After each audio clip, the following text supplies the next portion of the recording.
You guys asked for it, so here it is, finally, seafood wrapped roti. Trinbagonian curry has a rich history shaped by diverse cultural influences. It originated with the arrival of Indian indentured laborers in the 19th century who brought curry spices and dishes.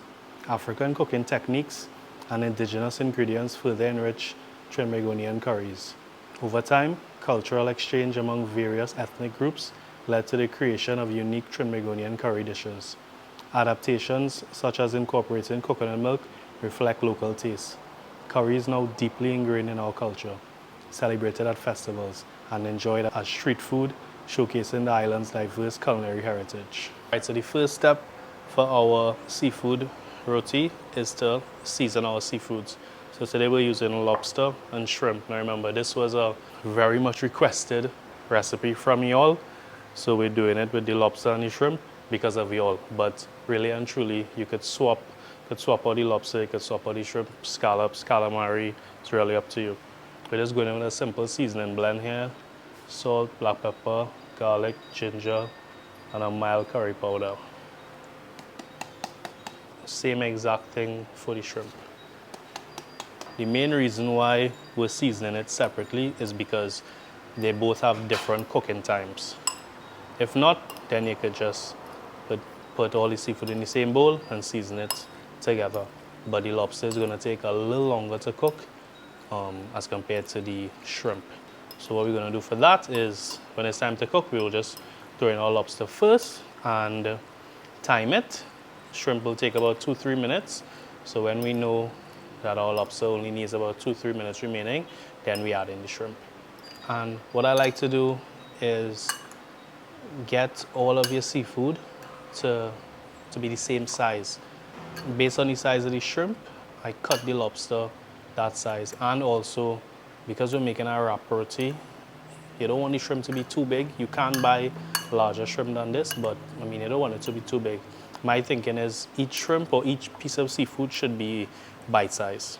We're using a mild curry powder for the seafood. Main reason being is that seafood is very neutral when compared to like beef and goat and duck, where you have to use a lot more curry powder and a lot more intense curry powder blends. Now, because seafood is neutral, you don't need to do that. So we're using a mild curry powder blend today. Ginger pairs very well with seafood. It cuts the freshness, as we say here in Trinidad. It cuts the freshness a lot, and it adds a little tanginess and a little hint of spice. Yeah? All right, so what we're gonna do now, we're just gonna set these aside. Now, in Trinidad, we love to season our meat, and we love to season it the night before, the evening before. Now, this is seafood. It's neutral, and also it absorbs flavors very well. So you really do not need to let this soak overnight. I mean, by all means you can, but if time is against you, you could just let this sit for about a half an hour max, and you're good to go. So we're gonna let this sit and bunje our curry, as we also say locally. We have a medium-sized pot over medium heat. Once heated to that, we just go in with some mustard oil. Mustard is very prevalent in most curry blends. Pairs very well with curry, so to me it's a no-brainer to use infused mustard oil. If not, something else I love to use too is coconut oil. To that, we're gonna saute our onion, hot pepper, pimento, and our curry leaves. Let me show you. These are carpally leaves, or what we call curry leaves. Straight into the oil it's going. Gonna let this cook for about 2 to 3 minutes, just to give the onions a chance to become translucent and allow all the ingredients to marry. While that's going, here we have the same exact mild curry blend that we use to season our seafood. To that, we're just gonna hydrate with some water. Now, you'll see a lot of people add the dehydrated curry powder directly into the pot. I prefer to hydrate it because it is a dehydrated product. And to me, it really doesn't make much sense if you're adding it into oil. which also dehydrates or draws moisture out of foods. So for me, I prefer to hydrate it, allow the curry to bloom, release its flavor, which will make it a lot easier to marry with all the other ingredients in your pot. Right, so you want to give that a good mix, and then straight into the pot it goes. And you see all these dregs here in the container. What I'll do, I'll just throw a little more water in just to make sure we get all our curry out. All right, here we go. Just to get all the ingredients incorporated. Right, so what we're gonna do now is let this thicken and allow as much of the water to evaporate as possible. We want a thick paste before we add in our shrimp and lobster. All right, so as you can see here, the mixture is more or less come down to a thick paste. Along the edges you see a slightly darker color starting to burn a little bit. That's what we want. You know, it's just about starting to stick to the pan. So that's what we want. We want a thick paste. Why? Because the seafood also is full of moisture. So what we want to do, we want this thick paste to absorb into our seafood. Lobster first, because again, remember as I said earlier, the lobster is going to take longer to cook than the shrimp. So I want to mix this in and allow the lobster to absorb this thick curry paste, release its natural liquids. We're not rushing to add any liquid to this pot just yet, because once I finish stir this, I'm going to cover it and you'll see the lobster start to spring a lot of liquid. Yeah, so you're just gonna cover and leave it for about 3 minutes. Remember, before we covered this, there was no liquid in this at all. So you see, look at how much liquid. All that's just natural juices from the lobster, full of flavor. So what we're gonna do, we dropped our heat down to low, and we're gonna continue to let this go for about 2 to 3 more minutes, which will be a total of 6 minutes before we add in our shrimp. Right, so now it's time to add in our shrimp. So again, you see how much liquid is still that we still have in the pot, and the shrimp is also going to add more liquid by releasing its natural juices. So I'm just going to raise the heat back up to medium just to help the shrimp release its juices. What the heat does is it opens up the pores in the shrimp to help it release all those natural juices. All right, so we just want to mix to fully incorporate. Scrape down the sides, and I'm gonna cover and let this go for about 2 minutes. All right, so time has passed. Let's check. So you can see, before even turning it, you can see the shrimp starting to turn color, coming pink in color. It's cooling up a little more. Again, look at how much liquid in the pot, and we didn't add any water. All right, so at this point, this is your cue to taste for salt. And once you're happy with that, we're gonna switch off and set this aside and get started on the potato and chana. Similar to the seafood, we starting with heated pan, some mustard oil. Then we're going in with our onion, hot pepper, pimento, carabella leaves, or curry leaves as we call it. In addition to that, we're going in with some meaty seeds or fenugreek seeds, also a common ingredient found in curry blends. So you want to get all the ingredients mixed up and let this cook for about 90 seconds or until our onions are translucent. All right, so while that has about 30 seconds again, we're gonna hydrate our curry. The one different ingredient with this one is we're going in with a little ground cumin or ground jeera as we call it here. And we're just gonna hydrate with some water, allow the dehydrated blends to hydrate and bloom and release their flavor.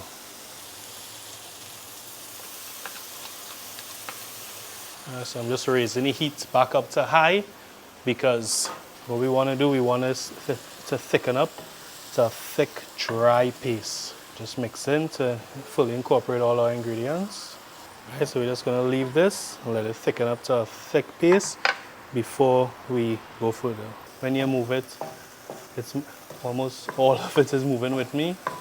We're almost there. So while this is thickening up, I'm gonna use the opportunity to add in the garlic, salt, and black pepper.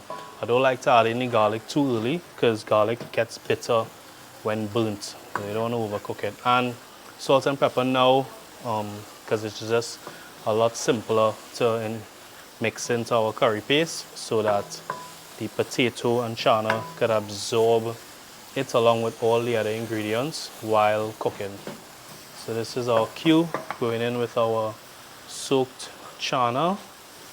Let's give this a mix before we add any potato. And of course, if you're not a chana fan, you could simply omit the chana and just make curry potato by itself. Right, I'm dropping the heat down to medium and I'm going in with the potato.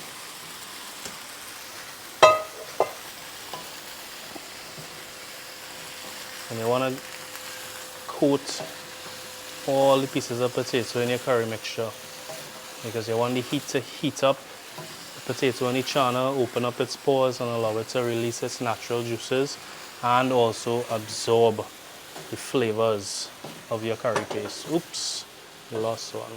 Just cover and let the heat do all the work for us. It's gonna slowly but surely break down the potato, the chana, help it release its natural juices that will marry with our curry paste before we add any liquid to this. All right, so 5 minutes has passed. Time to check it. Get all our liquid. See all that noise as as there's the natural liquids escaping from our potato and chana. I'm just gonna give it a stir. This will help with even cooking. And then what we're gonna do now is we're gonna add some water. Because we do want a little sauce, which we will thicken at the end by mashing some of the potato and chana.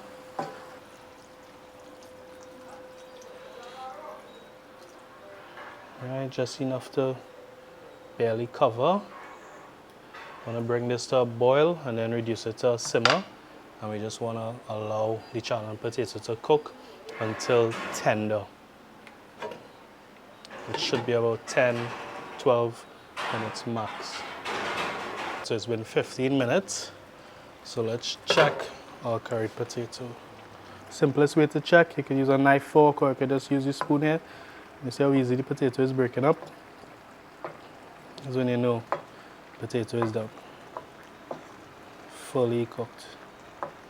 So at this point, what I'm gonna do, I'm gonna switch off.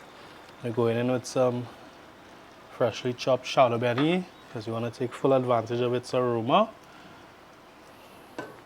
And we're just gonna get that evenly incorporated. And while I'm mixing, I'm gonna use the spoon to mash up some of the potato and chana to thicken our mixture. Remember, we're making a wrap roti, so we don't want too much runny liquid in it.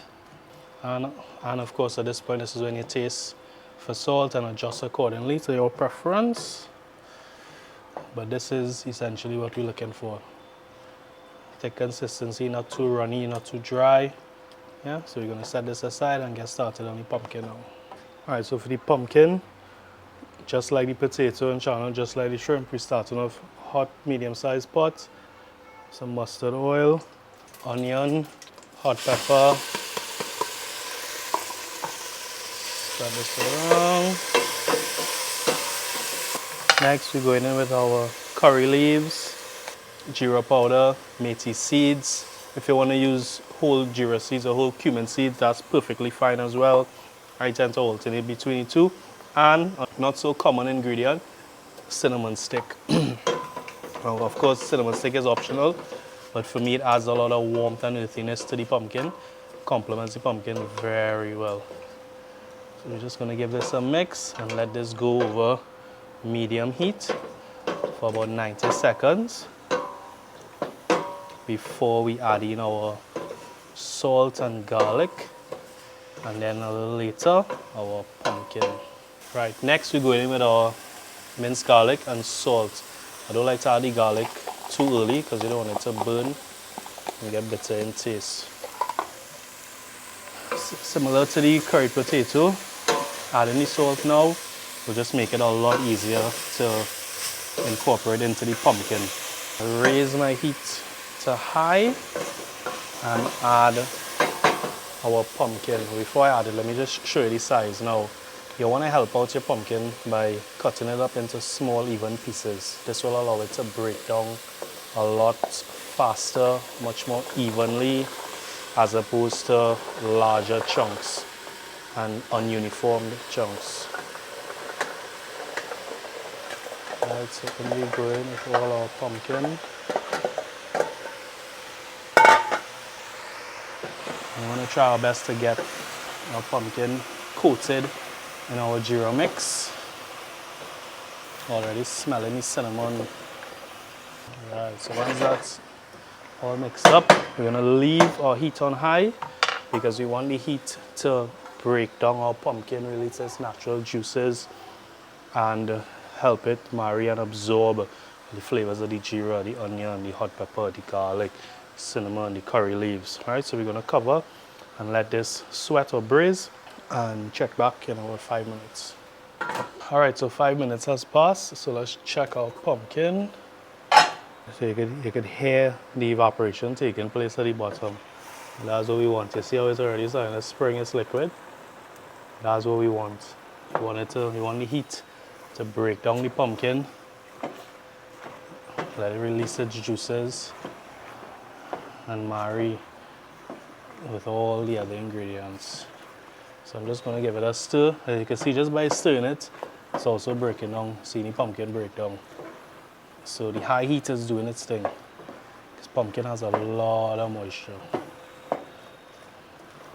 I'm just going to give it a stir. And we're going to repeat this until our pumpkin has reached our desired consistency. Evenly spread it out, keeping it on high heat. And we're just going to cover, leave it again for another 5 minutes and come back. All right, another 5 minutes gone. Again, see how much moisture. Just using the back of the spoon to help break down some of the pumpkin. I'm going to leave it uncovered because that will help a lot more moisture to escape. So I'm just going to leave it uncovered and we'll check it back in another 5 minutes. All right, so it's been another 5 minutes. So you can see pumpkin is continuing to break down. Still a lot of moisture in it. So from here is really down to your preference. If you like your pumpkin on the wet side or on the thicker side. Personally, I like it on the thicker side, so I'm just gonna let it go for another 5 minutes. But it's really up to you. And here's where you taste for salt, you could taste for sweetness, because sometimes you might get a green pumpkin that might not be as sweet as a ripe pumpkin. So it's really up to you regarding the salt and the sugar levels. So we're just going to let this go uncovered for another 5 minutes to continue to break down. So here we are, pretty much at the end. Almost all of our pumpkin is broken down into a nice thick consistency. Here's where you taste for salt, taste for sweetness levels. If you find, again, if the pumpkin might be a little too green, it may also mean that it's a bit acidic, so you might have to add a sweetener just to help balance out the flavors. But that and the salt level is really up to your preference. So we're going to switch this off now and assemble our wrap roti. Now it's time to assemble our wrap roti. So here we have one dalpuri skin. Now remember, we already showed you all how to make dalpuri roti. So of course, just if you want to learn, go watch that video. So let me show you a little trick I learned at Dollar Bear Roti, where they just do like a double fold. That helps to prevent the roti from bursting with all the fillings and sauces. So first we're going in with a layer of our potato and chana. So what I want to try and do is I want to spread it evenly, because I hate, sometimes you take a bite is only potato, you take a bite is only pumpkin. Yeah, next we going in with some pumpkin. Just give it a little mix. Right. And not as much as the potato. We just want to do an even spread. Next, our seafood combo, shrimp and lobster. So we already have about 4 pieces of shrimp. Let me get some pieces of lobster in there. Oh yeah. Some more lobster.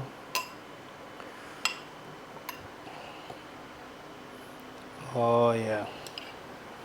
And of course, I mean, what you put in it is really up to you. I love Foodie, bhaji. You know, a lot of people put mango tal curry, but here again, something we discovered at Dollar Bear. They put tamarind sauce.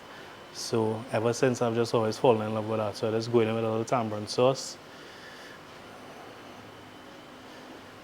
So more. Yes. And to balance that out, we're going in with some pepper. Remember, this is our fermented pepper sauce. We'll be sure to link the recipe tutorial in the description of this video. So I just want to give it a shake. Because I mean, who is curry without a little pepper? Yeah, I just want to drizzle that in. Get a little more. I'm not a big pepper fan, but curry for me, I must have a little pepper in it. Right. Alright, so get this out of the way. And now, simple, we're just gonna wrap our roti. Oh yeah. The roti calculus. Give it a little turn. Oh yeah. And for the camera, we're gonna cut it open so y'all can see the inside.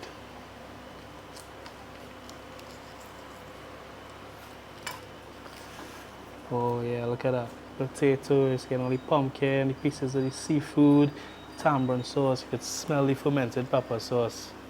Alright y'all, so there's only one thing left to do. So I am going to enjoy this. I'm sorry, not really, that I can't share this with y'all here.